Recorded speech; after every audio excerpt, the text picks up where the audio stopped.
So, what if I told you that the key to leading powerfully is not about being the loudest person in the room, but being the one that is most soul aligned? Today's guest doesn't just believe that, she embodies it. And I can sit here and say so because I have watched her in action.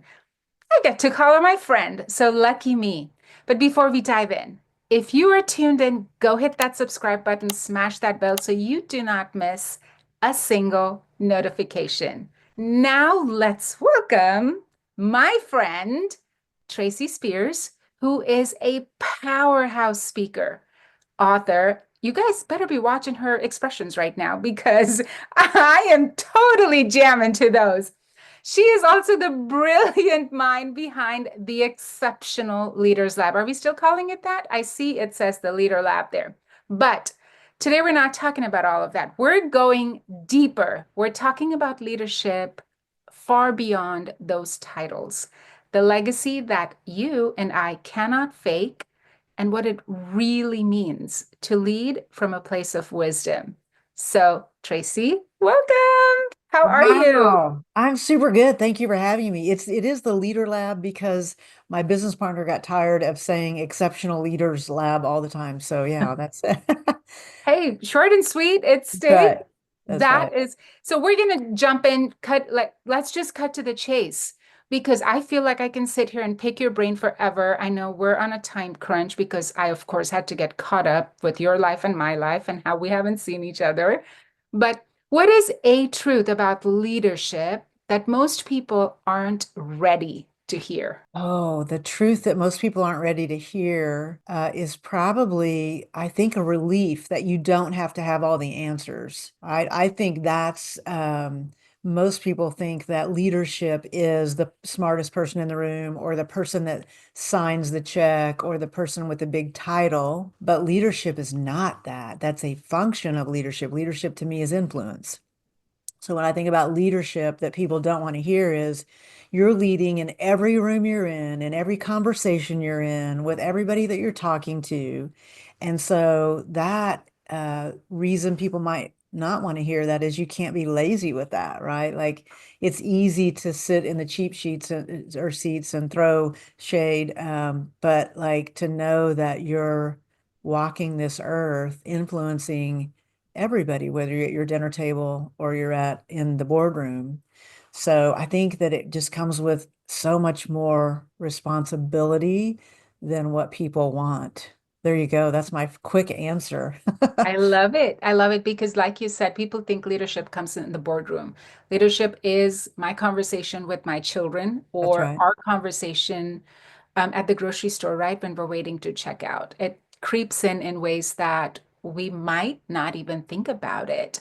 In You've coached hundreds, if not thousands of leaders by this point. What is the biggest myth that you find high achieving women, I know you coach men as well as women, but high achieving women believe about themselves? What is that one myth? The one myth. I think that they have to, and it might not be a myth. So there's a couple of them that are going to come to mind. I mean, you have to work twice as hard to get half as far. So that might be true. That might not actually be a I myth. was going to say, isn't that true for women though? Yeah, I think the myth about women is that that maybe people don't realize is though women are could may or may not be more prone to imposter syndrome, that men are equally as prone to imposter syndrome. So I think the myth that only women experience that, I think anybody with a big business card, when the stakes are high, ends up in imposter syndrome.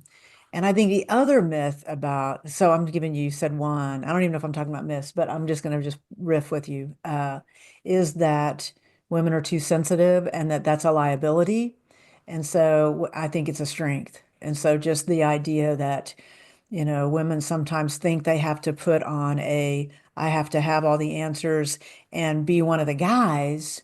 The truth is that's actually the superpower for women. The differentiator is that they know how to ask better questions, that they are actually better at engaging their constituents, that they are better at involving and getting buy-in and making people feel important. So those are a few things that come to mind. What would you say though? Because listen, you have introduced me and yes, but I sat at Oxford and watched you stand on stage and you're an amazing leader in your own right. So you need to jump in here with me. What do you think is the myth? I'll get to that in just a second, but as you were talking, the one thing that came to mind is when you said, like, women, we think, they're sensitive and that's a liability, and it's not. And a prime example of leadership between each other as friends, we met at Oxford when we spoke at Oxford. Right. And that was a very dark period of my life, you know this.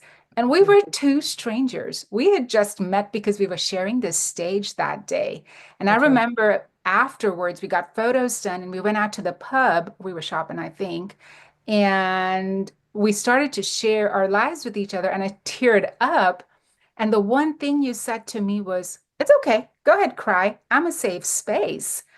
And Mhm. that has stayed with me because, I mean, what did you care? For all we knew, our paths wouldn't have ever crossed again. Thank God we stayed in touch. That's right. But absolutely.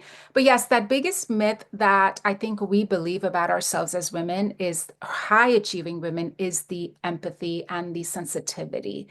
I have always felt like it was a liability. I always felt like I needed to have armor around me just so I could be one of the guys. And nothing could be farther from the truth. So I think you hit that nail on the head. Well, may I caveat that comment though? Because I also do believe, what men or women doesn't matter, that there's a difference between emotion and passion. Mhm. And that sometimes, I'll give you a quick story. I was in an organization, a turnaround CEO comes in, Steve. Steve is, I'm the MC for the all company meeting. We're running overtime, and he comes to me and says, "We're going to have to cut some part of the agenda, and we're not going to give your team their award." And I lit myself on fire and became super emotional because I was like, "You can't do that," and I did. I let my emotions overtake me, and so he said, "Okay, well, of course." And so I gave the award, and afterwards I go to him and I said, um, "Gosh, I'm so sorry, Steve. I'm just really passionate about my people." And he said, "Wow, well, I know really passionate people that aren't overly emotional. And if you want to play at this level, you better learn the difference between those two things." And I said, "By the way, thank you for the feedback." And I walked off, and that was it. So I do think there are times when, and I hate even genderizing this, but when sometimes women aren't as good at staying steady when they hear like some news that the amygdala gets triggered so quickly. So I do think there are times when emotion can hurt you, but for the most part, I think emotion can help you. But I don't know why I felt called to tell you that, but there you go. Yeah, no, well, thank you. I love that. Emotions and passions and just kind of being able to keep those two where they belong. If we cracked open the real behind the scenes of your personal leadership journey, what is one defining moment that stands out to you that changed everything? There's two. I just told you one, by the way. There's one that happened very early in my career, and I was a sales trainer by trade, so I was a sales manager. And our office, I was just managing an office, and I was looking to be promoted. And our office was there was like 140 offices, and we were top five office. And so Steve, a different Steve, was coming to Tulsa to promote me. I think that's your generic name. You're going to I talk know, it's about kind of me to somebody and go, "My friend Steve." isn't that funny? Two Steves are telling my worst part of my leadership journey. And so he comes to the office, and my whole team is there because I have told them, "We've done so great. I'm going to be promoted. We're going to be, so like, and they're ready to celebrate." And he can tell that everybody's kind of buzzing. And he walks into my office, shuts the door, and he says, "Listen, I want you to know right now, you are not going to get promoted." And I was like, just devastated because everybody's out there ready to go. And he said, "But I'm going to tell you that someday I will come back and you'll be promoted. But the reason you're not going to be promoted is because though you're a top five office, you're doing all of the work. Your average sales rep's production is lower than the company average. And so until you can start leading and quit doing, you're not going to be in a leadership role. And so that was, I to this day, I'm still telling that story. It's 30 years ago. But that day is when I realized, oh, leadership is not about me. It is about my people. It's about what they can do. And I don't care what anybody says about their leadership. The question that I want to know is what are their people thriving? Are there people playing bigger? Are there people leaning in? Or are they highly engaged? Or are there people not thriving? So that was probably the one thing that stands out. And I had the same kind of thing happen with, I was in college, I played softball at OU, and Marita Hines was my softball coach.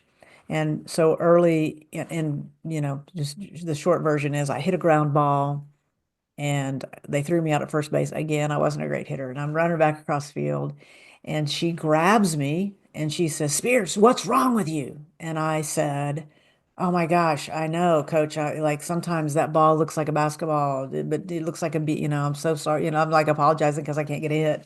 And she goes, "What?" She goes, "I don't care if you ever get another hit. What I care about is when you get back over on that bench, what you say to your teammates, and yet you quit thinking about yourself and you start thinking about everybody else. If you're going to lead this team, that's what you need to be doing." And that was also another, quit thinking about me. So I've had a lot of those. I think I was very That's amazing. self-focused. Yeah, elevating those that you are actually leading, which takes me to the question, what is the difference between being liked as a leader and being respected as a leader? Well, I know what the difference is, but how do we stop choosing the wrong one? I mean, Yeah. it's you obviously want your team to like you, human Yeah. Well, basic need. your focus when you want to be liked is on you. Your focus when you want to be respected is on the whole team. And so I think and I spent way too much of my career wanting to be liked. I was terrible at initiating conversations that needed to be had. I would dodge tough conversation. I wouldn't tell people the truth about their performance because I was valuing my comfort over the greater good for the team. And as a leader, your responsibility is to hold safe space for the entire team, right? It's when you're not having that conversation with a low performer or somebody that's creating issues for the team or toxic, whatever. What I think is easy to forget is you're focusing on one thing, but you're losing the rest of the room, right? Like you're losing all the message that you're sending by not having that conversation is so much more damaging than to have the uncomfortable conversation. And by the way, I think people want to be expected to do their best. I really do. I think the leader that can say, "I think you're phoning it in. I know you got more in the tank, and it's not okay that you just show up without that. So come on, I need you to be better." You can say it in that exact tone where you're still friendly and all that. But I think that people respond to that better. I think when the leader isn't having those conversations, everybody starts to kind of settle into the temperament of, "Oh, I guess we're not expected to do our best." So then people start acting out. And I think we're all just children running around anyway, by the way. Right? So Toddlers, all of us. 100%, 100%. Has there been a limiting belief that you've carried for too long that you finally recognized? Um, and how did you overcome that when it came to your own leadership journey? There's several. One of them is that I have to outwork everyone else, that I have to know more than everyone else. That was definitely a self-limiting belief. That idea of I don't want to ask people to do things that I wouldn't be willing to do. Well, I just robbed them of their opportunity to shine and contribute. So there's that. I think not being authentic. I'm a gay woman moving about the world, and I spend 29 years in a company where it takes me 25 years to even tell anybody I have a girlfriend. So I'm still nervous about that. In this political climate, I'm nervous about it again. But I think I was not authentic. I thought I was being authentic, but I was raised with check your stuff at the door. No, but don't bring that part of you. Just bring work you in here. That's all. We just want work, Tracy. And I'm actually very good at that because I can outwork most people. But I think as a leader, there was, there was, I'm sure, some mistrust. They're like, do we know her? We really don't know her. So I think that was probably, yeah, I could keep going, Magna. That's like, there's so many mistakes I've made. Got a Those are book to huge. write, Tracy. That's right. Right. Yeah, I'm writing it. So you work with a lot of powerful women. What have you found separates those from that just go play a role to those that actually go out and build a legacy? What is that magic factor? Well, I think it's a couple of things. The first thing that came to mind is it is intentionally curating your personal ecosystem, right? It's being very intentional about building relationships with people that can influence your career. It's building relationships with people that you can learn from so you don't have to make all the mistakes. It is being intentional about what you want and not just taking what is being offered to you, right? So I think there are a lot of people that get promoted because somebody goes, "You'd be great in the role." And then they go, "Oh, I'll take that." And then I think that you wake up and you go, "Oh my gosh, I that wasn't even what I wanted." I think I'm going to give you something that's going to feel like a detour, but I'll connect the dots back.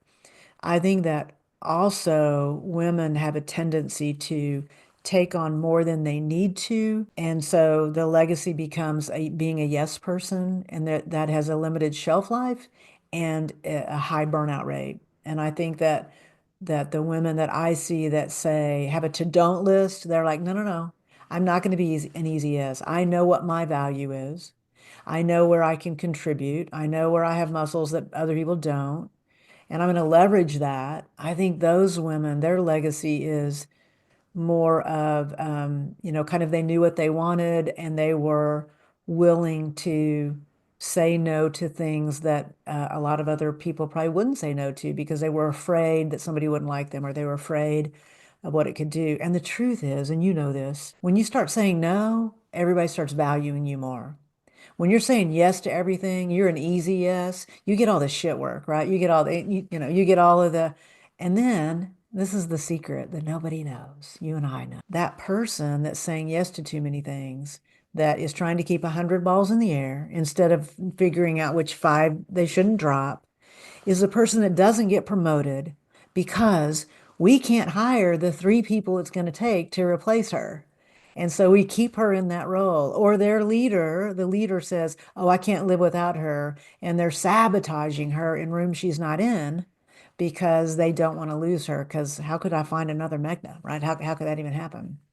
So those are a few things that came to mind. That's awesome. That is amazing. I talk a lot about leading from your wisdom and not from your wounds because we all have that trauma, no matter what we call it. For sure. How do you how if I were, a client, if you were coaching me, how would you teach me to recognize the difference between the two? Well, between wounds and what was the other one? I got stuck on Wisdom, wounds. wisdom. Yeah. Uh, I think the difference is I'm going to, one is a low vibration, one is a high vibration. I think one makes you feel good and the other one does not.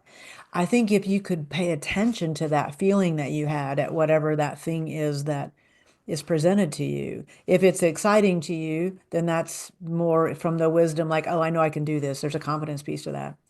Anything that you are afraid of, there's a very good chance that you're talking about from a wound, right? That the body holds all the information. I think that when that moment happens and you shrink instead of saying I can do this. And by the way, that reminds me to mention this imposter syndrome, which nobody likes the term. I don't like the term. Doesn't matter. But you know exactly what I'm talking about. You're supposed to have imposter syndrome. The goal is to not have imposter syndrome because if you don't have imposter syndrome, then you probably don't have any self-awareness. But to normalize it and say, "Oh, I'm going to do something I've never done before." That's growth. That you have to do that. And then once you're good at it, then you have to integrate, "Oh, hey, wait a minute, I really know what I'm talking about." So now it becomes part of your body of work and becomes part of your confidence. So I think sometimes that, where you're talking about whether it's wisdom or wounds or imposter syndrome, all of that gets caught up in the stories that we tell ourselves, right? That, oh my gosh, I can't do that. You said I've interviewed or coached hundreds of thousands. I've interviewed thousands of people, women and men, and I know for sure a man will walk in knowing 40% of the job and just talk about that 40% and be the right person. I know 100% for sure the woman is going to come in, they're going to know 90% and they're going to spend their time convincing me why they might not be the right person because they don't know that last 10%. And by the way, I think the men are right. They should be talking about what they do know. They'll figure it out when they get there. And the women should be talking about what they do know. They'll figure it out when they get there, but you can't know what you don't know until you get there. And so I think to be very intentional about, when you're feeling fearful, maybe it's from the past, maybe it's from a wound, but it also just might be, um, normal because anytime you try anything new, right? Just to have that little bit, there's a difference between fear and anxiety. There's to know the different emotions that are coming up for you. I don't know if I answered your question at all, but You that, did, you did. And okay, of course, okay, that brings me to another question. Both of okay. us in our own ways are onto, if I may say so, the second act of our careers, right? Started elsewhere, headed elsewhere, finding, building our legacy or whatever that may be. How do you define success now as opposed to what it was earlier? It's two things, being paid for what I know instead of what I do, and doing only things that bring me joy. That's it. Absolutely. It's, our earlier question, the thought that came to mind was if it's not a heck yes, it's a hell no. That's Like right. there's no overthinking it. It's listen to your gut. Like you said, your body keeps the score. Yeah, yeah. But yes, yes, I love that. What is But your I want to can I connect something to that? Because I think there's one piece missing in that. Like the hell yes comes when you have taken time to create what you want and what your intention is. Because you can't trust your gut because everybody's biased. And so sometimes trust your gut if you are afraid of something for sure. But you have to connect, you have to first think about how you want it to end. Like what are you looking for? Because that will inform your gut. Then you trust your gut all along. If you don't at least decide what you want first, then you are literally not going to be able to recognize what's a good opportunity or a good thing from a bad and a scary thing. So I think that making that time, whether it's goal setting or dreaming or a gratitude list, whatever it is, just create. I think most people don't spend enough time thinking about what brings them joy. What do I want? They think about what they don't want. I'll test this on you. I think that I'm going to do a talk where it starts with this. You get to the end of your life, and here's the big giant joke. Whatever you believe is next, somebody's there. Whoever it is doesn't matter. And they say, Magna, I gave you everything you thought about with any intention. And the question is, did you think about what you did want, or did you think about what you didn't want? Because the context is, if you're thinking about what you don't want, that's what you get. And so exactly? just to know that I just think we're co-creating everything that happens with our thoughts. And as I remind myself, I mean, you literally cannot believe everything you think. Oh You my gosh, yes, know? yes. And I'm constantly harping to my girls the same thing. They're like, Mom, you're always talking about it. But I was, yes, you are manifesting your thoughts. That's right. Manifest what you do want instead of, I don't want to get sick. I don't want to get sick. Well, guess what, honey? You're sick tomorrow. Your throat hurts. 100%. So, yes, I completely agree. As we start to wrap up, we're going to do a fun rapid fire Already? round. Okay. All right. No thinking, no thought processes, nothing like Okay. that. What is your leadership superpower? No Uh, thinking.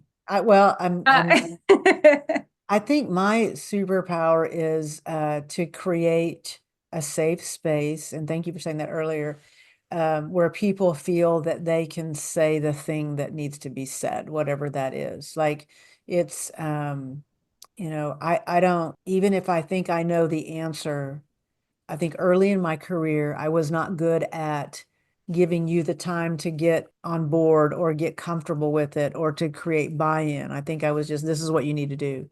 And I think now what I would hope is that you would feel that people on my team, that they had a voice in that, whatever it was, that they were considered. That would be it. A book every woman leader should read. Do you know how many books are on my mind?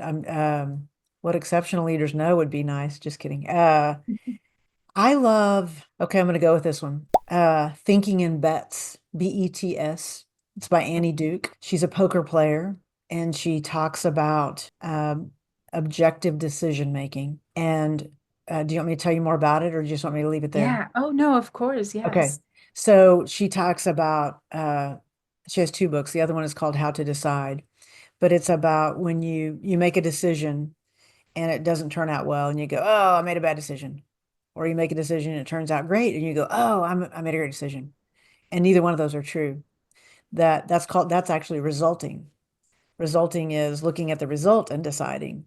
But to go back and go, when I made the decision with what I knew and context the way it was, I made a really good decision. And she says that luck plays a part, like that something you couldn't have ever anticipated, but that women in particular will lose all of their confidence because they look at the results of their decisions. And so it has helped me so much as a leader to do two things. To one, to say, oh, well, I made a really good decision at the time, but it also has made me better at asking questions so that when I make that decision, I did have as much information as possible. There you go. Well, I guess I know what I'm What's your reading this answer? weekend. What's your answer? What would you say?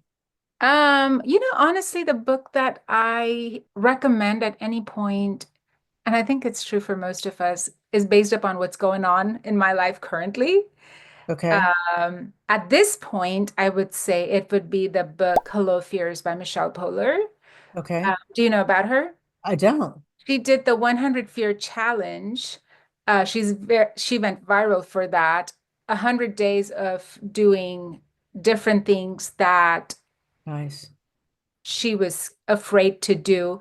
Little things like dancing in the middle of Times Square to jumping off of a cliff or doing whatever. And it's so apt for me right now because I'm in the middle of a huge transition, getting into what I call my second act. And I have sat on it for months. So this book is where it is for me right now. But it's a great book. We love it. I assumed that this has already been said, but anything Brene Brown does, Yes, everybody yes, can read. So Dare to absolutely. Lead, Daring Greatly, all the things. So all of that has to be in there as well. Yes, yes. If your legacy had a billboard quote, what would that be? Best possible outcome. It would just be hopefully, like I'll tell you my three mantras. Possible outcome, which is I offer that as a way to get yourself out of anything that's any kind of negative loop. You just go, oh, I'm just open to the best possible outcome here. So it's an immediate transition. It's also like if I were dead and there's my legacy, I'm hoping for the best possible outcome, whatever that means to everybody.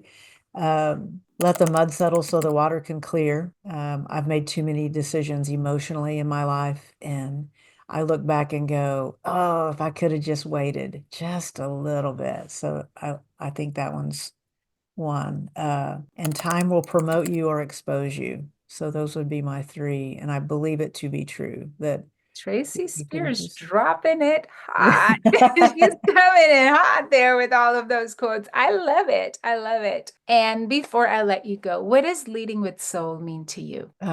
It means that you are using all five senses, that you're 100% present for the people that are in your life, that you are connecting at a deeper level, that there's whatever's being said is is an outcome of something being felt. And when a leader can get to, I hear what you're saying, but what's causing that? Like, so there's the thing that I think we're talking about, but the thing beneath the thing, what's driving that? So to me, leading with soul would be that the leader wouldn't be lazy and get triggered by a behavior that they're seeing, but they would get curious and go, wonder what's causing that, and wonder how I can help at that level instead of just talking about the outcome. Uh, yeah, that's what I think. I love it. I love any final words. You can tell I don't want to let you go. I Any know. final words? I'm sad it's over. Yeah, I would want, here's my final word. I don't know if your listeners know what a big deal you are. So like no, straight up, like I met you and you're right. You know, it was a random, would we know each other? But of course we're going to be friends. Of course I'm going to know you. And I said to you when I first saw you, oh, you're like the best friend I never talked to. It doesn't even matter. Like there's some connection to you because of how you're vibrating or whatever you want to call it. But I'm a huge fan of yours, and I appreciate that you would invite me on here. And I'm just thrilled Thank that, you. yeah, I'm thrilled you have a podcast that you're influencing a bunch of people. So that's what Thank you. I truly, truly appreciate that. I still have our Manhattans in Manhattan pending. We keep talking about that. We'll make it happen someday. But thank you for coming on. Thank you for spending time with me. It's always a blessing to be able to connect with you. And I'm sure our listeners, viewers are going to feel the same. I will drop all of Tracy's social media handles, ways to find her. Follow her on TikTok. She is amazing, amazing. And if there's anything that she can help you with, I would speak for her. I know she's the right person to go to. So go follow my friend Tracy, and thank you so, so much. It was a pleasure.